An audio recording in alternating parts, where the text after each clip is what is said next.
आशा भरी नारी। ये TWR इंडिया की प्रस्तुति है। नमस्कार दोस्तों, आशा भरी नारी कार्यक्रम में आप सभी का हार्दिक स्वागत है। ये एक ऐसा कार्यक्रम है जो वफादार, दूसरों को प्रेरणा और उम्मीद देने वाली महिलाओं को बढ़ावा देने के लिए समर्पित है। हमें उम्मीद है कि अभी तक हमारे साथ आपका समय समृद्ध बनाने और उत्साहित करने वाला रहा होगा। इस सप्ताह हम विषयों और चर्चाओं की एक नई श्रृंखला की शुरुआत करने जा रहे हैं और मुझे यकीन है कि ये आपको बहुत पसंद आएगा। तो हमारे साथ बैठिए, हंसिए, सोचिए, सीखिए और आशा रखिए। मैं हूं आपकी मेजबान ग्रेस और महिलाएं क्या चाहती हैं पर हमारी चर्चा में आपका स्वागत है। महिलाएं क्या चाहती हैं? एक ऐसा प्रश्न है जिसने सदियों से हमारे पुरुष समकक्षों को हैरान किया है। वो सवाल जो कई महिलाओं को सरलीकृत और बहुत सामान्यकृत होने के लिए अखरता है। वो सवाल जो हम खुद महिलाओं के रूप में, मुझे कहना चाहिए मैं भी, कभी कभी जवाब नहीं दे सकती। जी हाँ, यही वो सवाल है जिसके बारे में हम अगले कुछ हफ्तों में पता लगाने जा रहे हैं। इसलिए मेरा सभी बहनों से अनुरोध है कि हमारे साथ संपर्क में रहें और हमें बताएं कि आप इन श्रृंखलाओं के बारे में क्या सोचते हैं। तो आइए एक छोटे से सर्वेक्षण के द्वारा आज के विषय में डुबकी लगाने के लिए तैयार हो जाएं।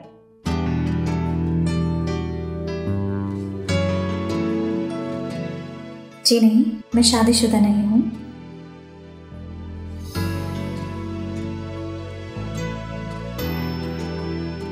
जी नहीं, मैं शादी के लिए उत्सुक नहीं हूँ।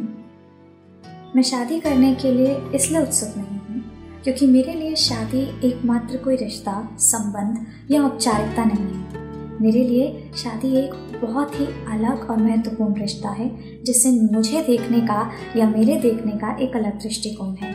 मेरे लिए शादी का अर्थ है मित्रता और मैं उसे उसी मित्रता के आधार पर बनाना चाहती हूँ क्योंकि मेरे लिए बहुत ज़रूरी है कि मेरा जीवन साथी मेरे पति होने से पहले मेरा एक बहुत अच्छा मित्र हो और मैं भी उसी रीति से उसकी एक बहुत अच्छे मित्र हूँ, ताकि जब हम एक दूसरे से बात करनी हो, एक दूसरे को समझना हो, एक दूसरे को जानना हो, तो हमें किसी और मित्र से इन बातों को सीखने की ज़रूरत ना पड़े, वरन हम एक दूसरे से ही सीखें, एक दूसरे के साथ कंधे से कंधा, कदम से कदम मिला करके चलें और एक दूसरे का सहारा भी बने, एक दूसरे की ढाल भी बने, एक दूसरे के सबसे अच्छे दोस्त भी बने और जीवन साथी भी बने।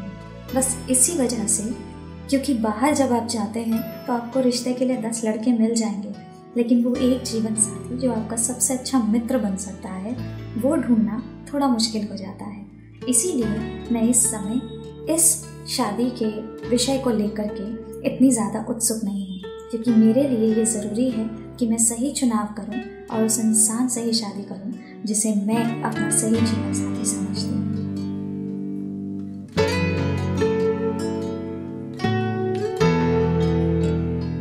अगर मैं अपने पति के गुणों के बारे में बात करूं, तो उनका जीवन अच्छाइयों से भरपूर है और मेरे पति में अधिकतर अच्छे गुण मौजूद हैं।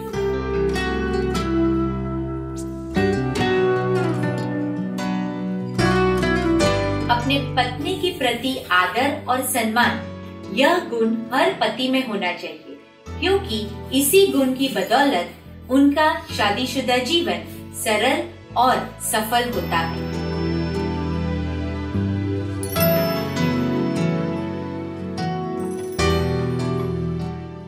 दिए हुए 4 गुणों में से मैं चाहूंगी कि मेरे पति में दया और स्नेह का गुण मौजूद हो।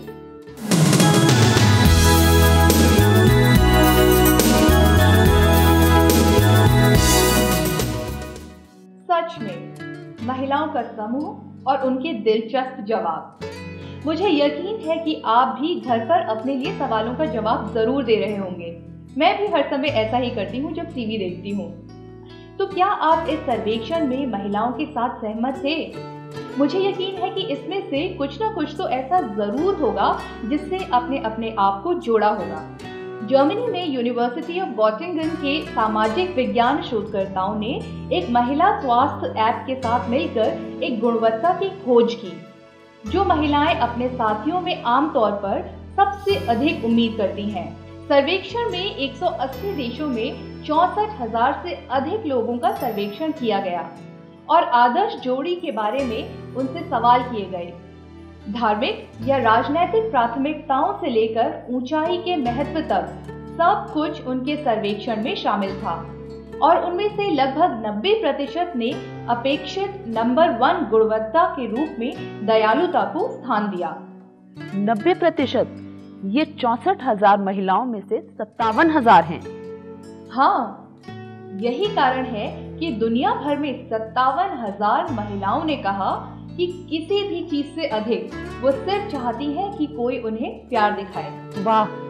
हमारे देश में एक विशिष्ट दुल्हा चाहिए विज्ञापन आवश्यकताओं के पूरे भार को सूचीबद्ध करता है, लेकिन ऐसा लगता है कि उन्होंने महिलाओं की सबसे बुनियादी आवश्यकता को छोड़ दिया है।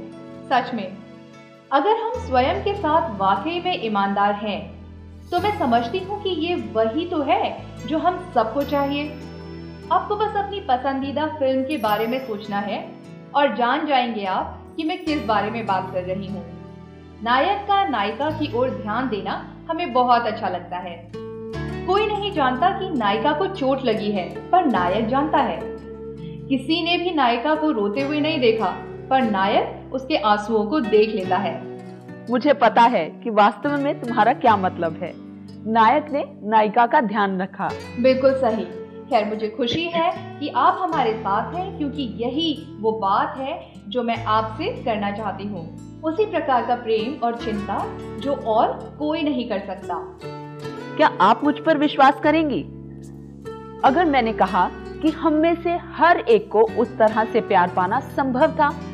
सिर्फ फिल्म में ही नहीं, बल्कि जीवन में भी प्यार किया जाना, परवाह किया जाना और देखभाल किया जाना।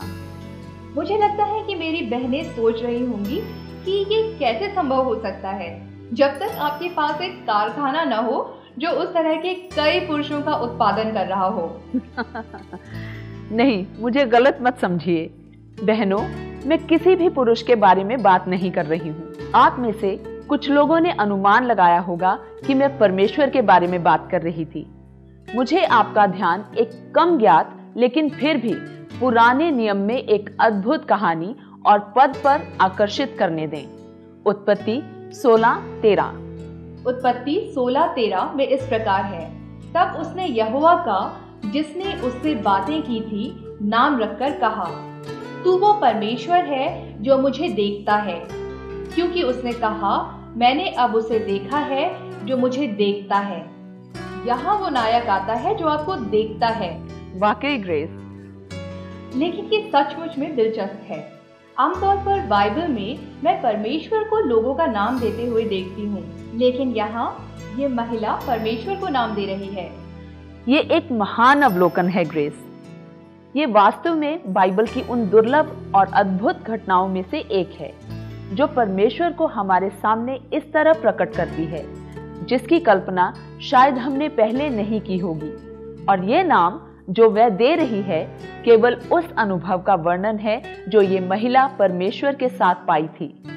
ये ऐसा है जब आप कुछ दर्द से जूझ रहे हैं और आप प्रार्थना करते हैं और परमेश्वर आपको चंगा करते हैं और आपका प्रत्युत्तर है, मेरे चंगा करने वाले प्रभु, मैं आपकी प्रशंसा करती हूँ। ओह, ये तो बहुत ही सुंदर है। आइए इस महिला की ओर देखते हैं कि किस बात की वजह से उसने परमेश्वर को ये नाम दिया है। बेशक हम कुछ पदों को पढ़ सकते हैं, पर पढ़ने से पहले मैं श्रोताओं को उसका संदर्भ दे दूं। बाइबल में लगभग संपूर्ण पुराने नियम में परमेश्वर का उनके चुने हुए राष्ट्र इज़राइल के साथ व्यवहार का वर्णन है।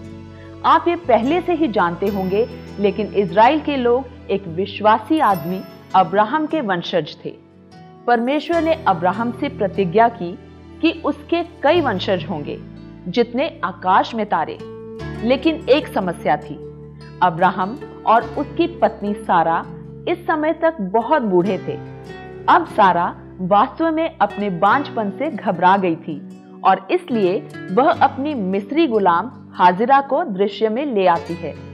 हाजिरा वो है जो उन शब्दों को कहती है जो आपने अभी पढ़ा।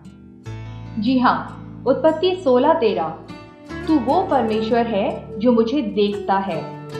हाँ, तो अब आपके पास भूमिका है। यहाँ हम पाते हैं कि हाजिरा का क्या होता है। सारा अपने बांझपन से परेशान है और वो अब्राहम से कहती है कि वो हाजिरा से शादी करे और उसके माध्यम से एक बच्चा पैदा करे। और अब्राहम सारा की बात सुनता है और वही करता है जो वो कहती है। लेकिन जब हाजिरा गर्भवती हो जाती है तो वह सारा का तिरस्कार करने लगती है और बदले में सारा उससे दुर्व्यवहार करती है और उसे भगा देती है। हाजिरा की कहानी तब उठाई गई है जब वह रेगिस्तान में भाग रही है, गर्भवती और थकी हुई सड़क पर बैठी है। यहाँ एक दिल तोड़ने वाला दृश्य है। यदि कोई भी हो, एक गर्भवती दासी लड़की रेगिस्तान में खदेड़ी गई, जिसके पास कोई भी ठिकाना ना था और ना कोई था कि जिसके पास वो लौटे। अब परमेश्वर ने हाजिरा से कोई प्रतिज्ञाएं नहीं की। उसकी प्रतिज्ञाएं अब्राहम और सारा के लिए थीं। वे चुने हुए लोग थे। लेकिन देखिए कि उत्पत्ति 16:7 से 10 में परमेश्वर उसके लिए क्या कहते हैं। उत्पत्ति 16 उसके 7 से 10 में इस प्रकार लिखा है, प्रभु के दूत ने रेगिस्तान में जल के सोते के पास हाजिरा को पाया। ये सोता शूर के मार्ग पर था और उसने कहा, हे साराई की दासी हाजिरा, तू कहाँ से आती है और कहाँ जाती है? उसने कहा, मैं अपनी स्वामिनी साराई के सामने से भाग कर आई हूँ। तब यहोवा के दूत ने उससे कहा, अपनी स्वामिनी के पास लौट जा और उसके वश में रह। और यहोवा के दूत ने उससे ये भी कहा, मैं तेरे वंश को बढ़ाऊंगा, यहाँ तक कि बहुतायत के कारण उसकी गणना न हो सकेगी। ये वैसी ही प्रतिज्ञा है जो उसने अब्राहम और सारा के साथ भी की थी। हाँ, जब उसे लगा कि उसके पास कुछ नहीं है तो उसकी मालकिन ने उसे निकाल दिया। उसके पति अब्राहम ने उसे त्याग दिया। हम उसे अध्याय 16 के 6 पद में देखते हैं कि वह रेगिस्तान में एक नाजुक शारीरिक स्थिति में अकेली है। वह अत्यधिक आवश्यकता में थी। जब किसी ने उस पर ध्यान नहीं दिया, तब परमेश्वर ने ध्यान दिया। ये मुझे बाइबल में एक और महिला की याद दिलाता है दोस्तों। हम पहले भी उसके बारे में चर्चा कर चुके हैं। जी हाँ, कुएं पर एक सामरी स्त्री। हाँ, वह भी परमेश्वर का किसी पर ध्यान देने का एक सुंदर उदाहरण है, जिसे बाकी सभी ने नजरअंदाज कर दिया और निकाल दिया था। वो भी ऐसी ही स्त्री थी जो सख्त जरूरत में थी, है ना? निश्चित रूप से। जब यीशु उसका सामना करते हैं तो वह कहती है उसके 5 पति थे और वह जिसके साथ अभी रहती है वह भी उसका पति नहीं है। क्या आप उसकी तरह की किसी ऐसी चीज की अत्यधिक लालसा या खोज की कल्पना कर सकते हैं जो उसके अंदर की लालसा को पूरा करे? और यीशु ने उसे भी देखा और उसके अंदर की प्यास को भी देखा। हाँ, और यूहन्ना 4:10 में उसने कहा, यदि तू परमेश्वर के वरदान को जानती और ये भी जानती कि वह कौन है जो तुझसे कहता है मुझे पानी पिला, तो तू उससे मांगती और वह तुझे जीवन का जल देता। वह जीवन का जल था जो उसे वह प्यार दे सकता था जिसकी उसे अत्यधिक तलाश थी। दोस्तों, परमेश्वर ने हमें बनाया और उसने हम में से प्रत्येक को हमारे अंदर एक लालसा के साथ बनाया। यही वो है जो हमें अपने आसपास की दुनिया में स्नेह और प्यार की तलाश कराता है। हम यहाँ इस बोर्ड की तरह हैं। ये छेद जो खाली रहता है और हमेशा हमें खोज कराता है। हम निरंतर इस छेद को उस प्यार से भरने की कोशिश करते हुए बढ़ते हैं जो संसार हमें देता है। हमारे माता पिता से जब हम बच्चे होते हैं और अपने दोस्तों से जब थोड़े बड़े होते हैं, जब हम अपने सहयोगियों में भी बड़े होते हैं। लेकिन आप देखते हैं कि कुछ भी वास्तव में उस छेद को नहीं भरता है।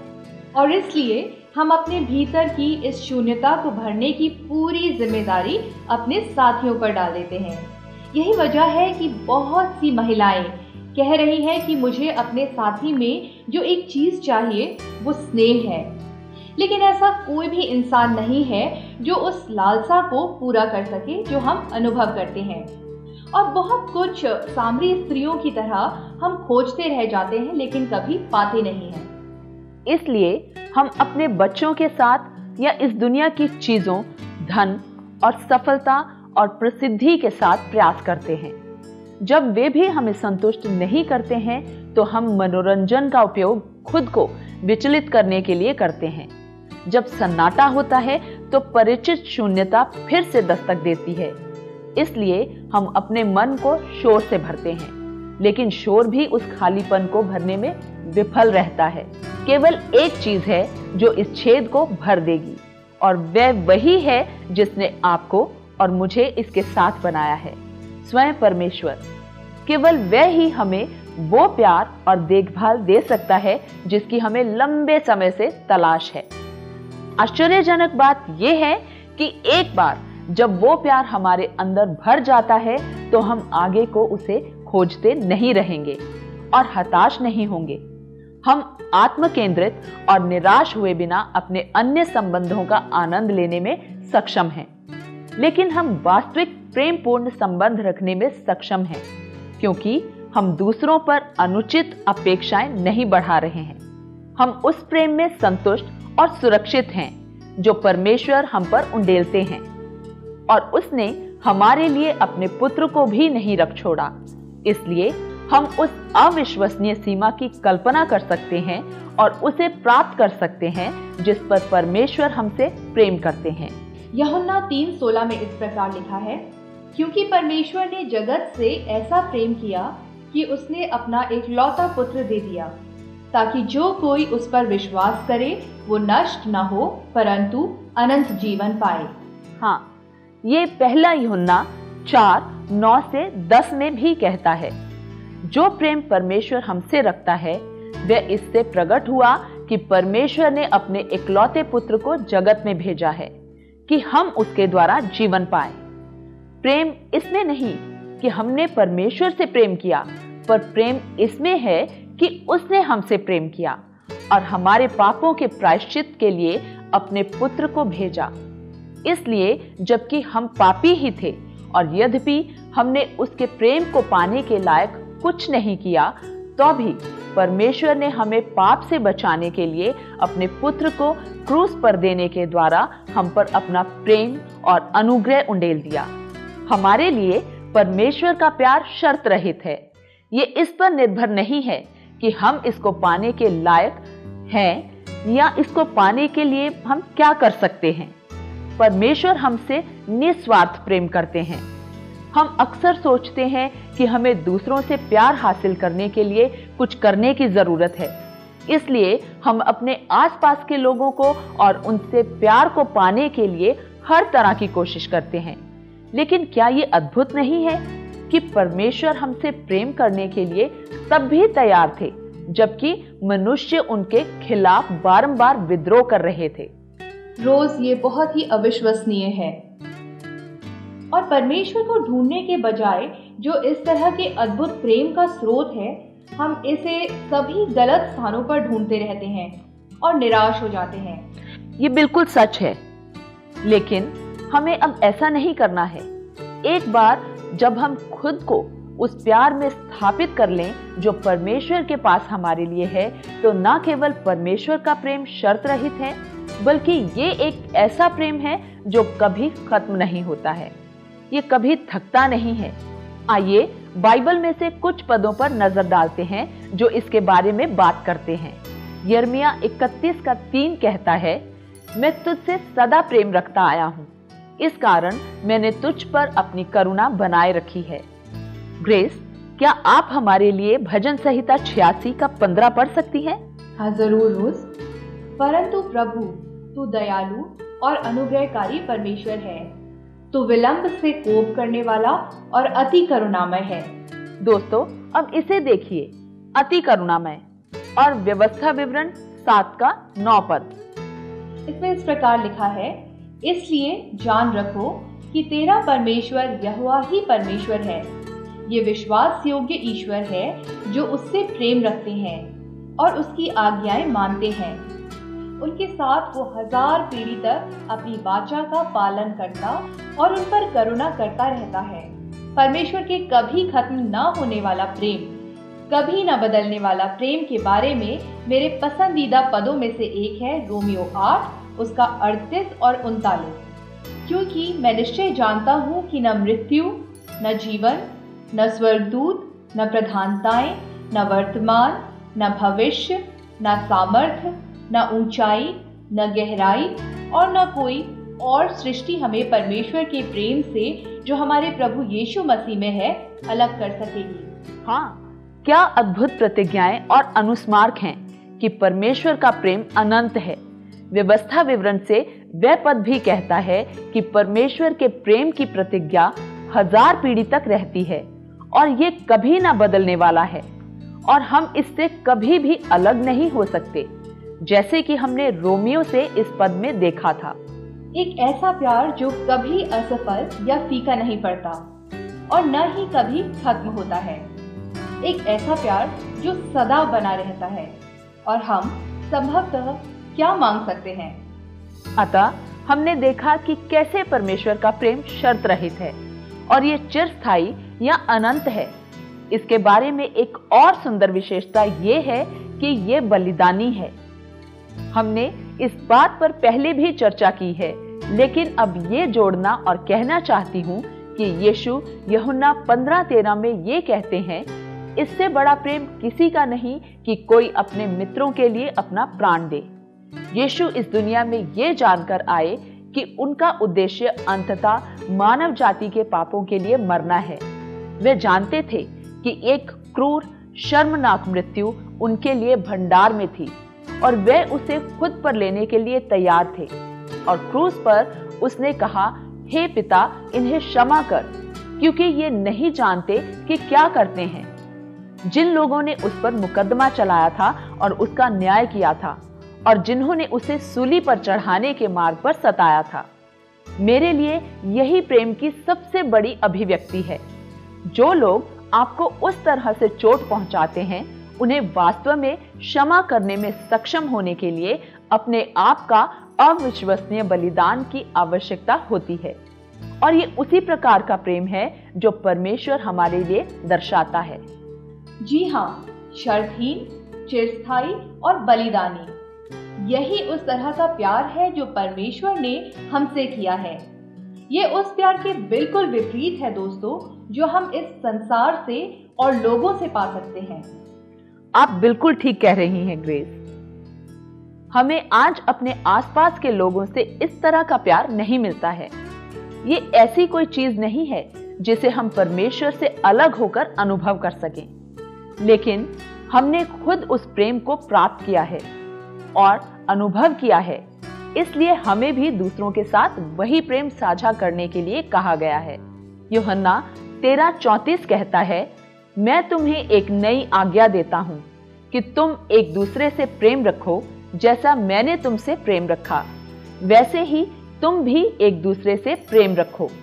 और ये पहला यूहन्ना 4:12 पद में भी कहता है, परमेश्वर को कभी किसी ने नहीं देखा।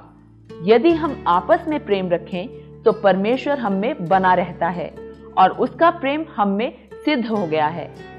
ये एक बहुत ही सुंदर बात है रोज, कि हम परमेश्वर का प्रतिनिधित्व कर सकते हैं और वो दूसरों के द्वारा उस प्यार में अनुभव किया जा सकता है जो हम उन्हें दिखाते हैं।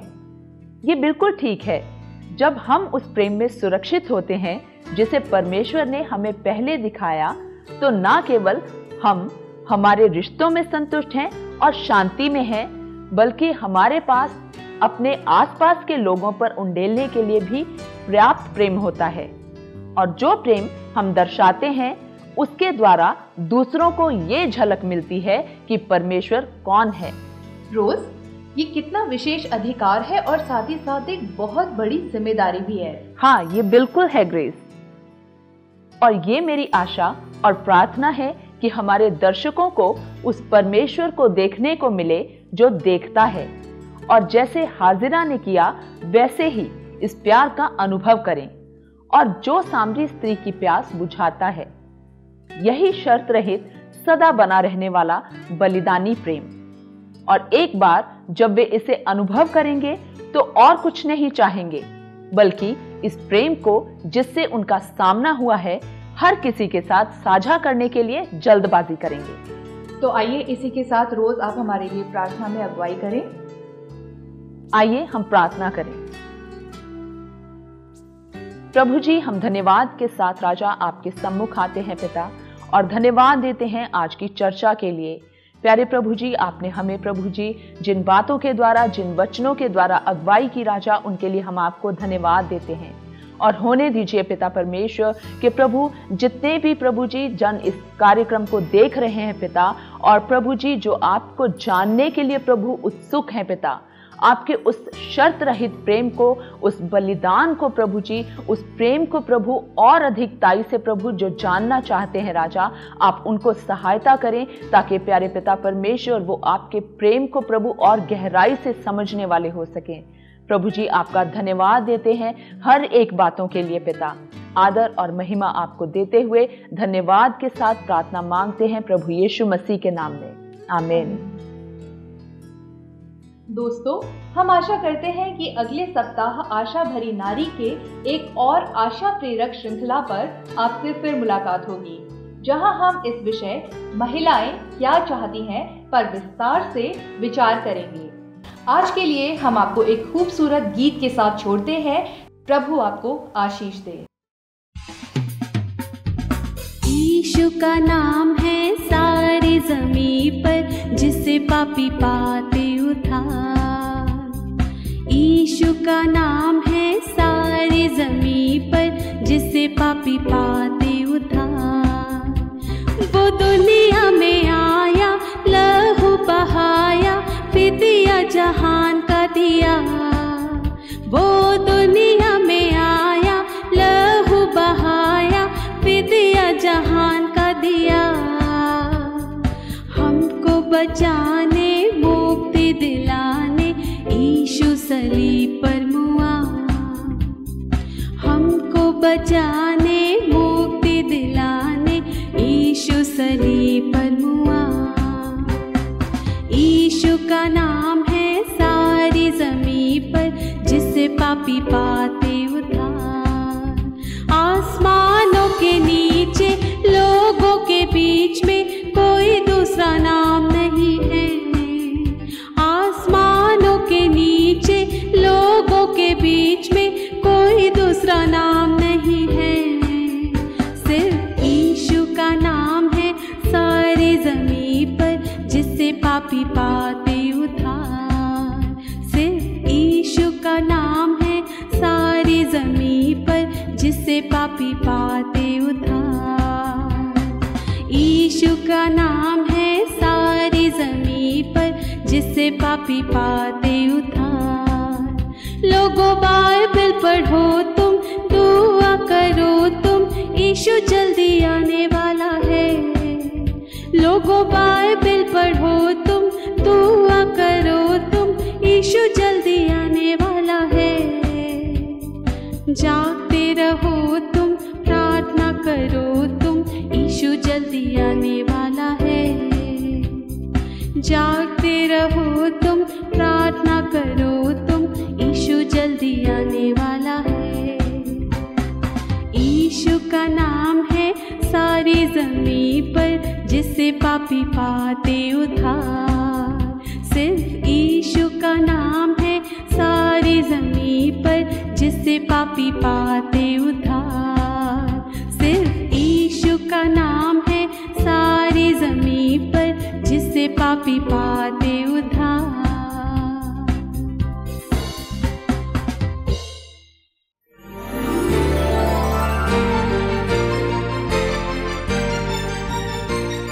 आशा भरी नारी, ये TWR इंडिया की प्रस्तुति है।